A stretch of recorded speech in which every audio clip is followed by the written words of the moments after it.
In our Currents capsule, we're looking at the evolution of some social issues and trends since Virginia Currents first hit the air in 1990. Eating is one of them.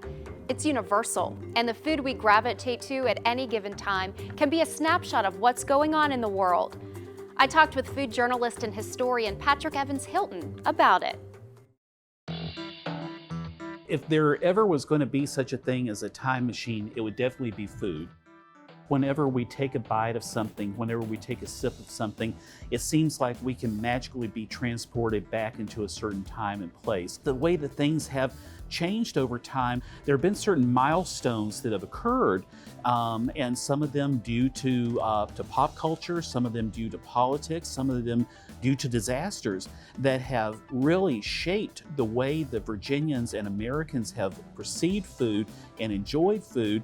And over time, they have morphed and become the way that we are really enjoying food today. Let's go back. Let's do this decade by decade. 1990s. Yes. What were some of the highs and the lows? That's when everybody kind of was coming off of the 80s, and everybody still kind of wanted this magical plate of food in front of them. They didn't necessarily want the nouvelle cuisine because they realized that one pea and 1 carrot just wasn't enough for supper. But everybody all of a sudden grabbed that squirt bottle and they put some kind of sauce in it, and they did this Jackson Pollock swirtle everywhere. But now we look back at that and it just seems over the top. And so I think that's kind of one of the lows there. I think two of the highs actually was the Food Network. It really introduced people to real cooking methods in their home that they had not seen since the 70s with the days of the Galloping Gourmet and Julia Child, which had kind of run its course, I think, over the 80s. The other thing really was the fusion cooking, which we kind of have now, and for a while it was fusion this, fusion that, which kind of got on your nerves, but now it's trying to turn and come all local, where we want to have Moroccan Brunswick stew, per se. We're honoring the traditions and the taste of Virginia, but maybe we're putting some Moroccan spices or something like that in it and kind of making it our own. In 1990, I was limited to cooking with what my grandmother had scribbled in a cookbook. But something like the Food Network and then the internet in the late 90s, Yes. That brought the world to our kitchens. You didn't just have to all of a sudden go and purchase a cookbook, or have recipes handed down to you.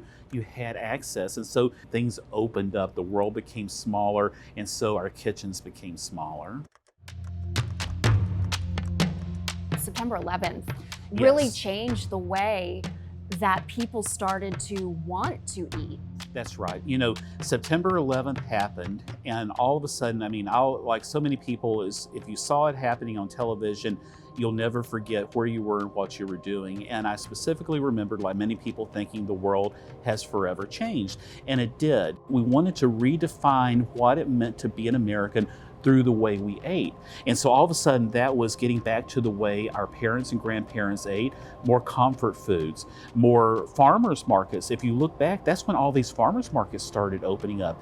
That's when people started really becoming more conscious about eating more organic or less genetically modified foods and getting our relationship with food back to the basics. One of the pleasures I always take is dessert, and I know in the aughts, cupcakes sort of exploded everywhere. Food trucks too. It just seemed like they were on every corner, and coffee. I think the cupcakes and the food trucks actually came about a lot because of the recession in 2008.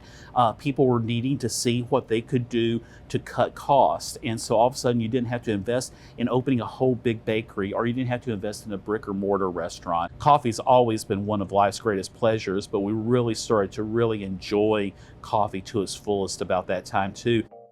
From 2010 to 2020, what were some of the big moments? We became much more adventuresome, I think, after the 9/11 as well. We still wanted that comfort food, but I think we also understood that we were part of a global community. We started wanting to really try not just Italian food, not just lumping in Chinese food, or if you broke it out to say Szechuan food, but we were interested all of a sudden in Vietnamese food, Laotian food.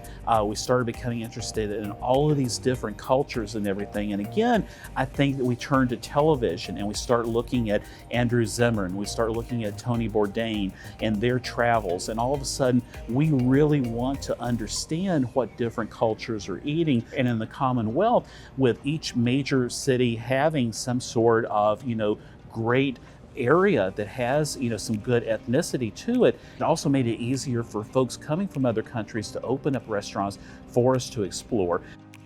Where do you think we are going to go from here? Because obviously the 2020s are starting with a global pandemic. We need to really embrace life.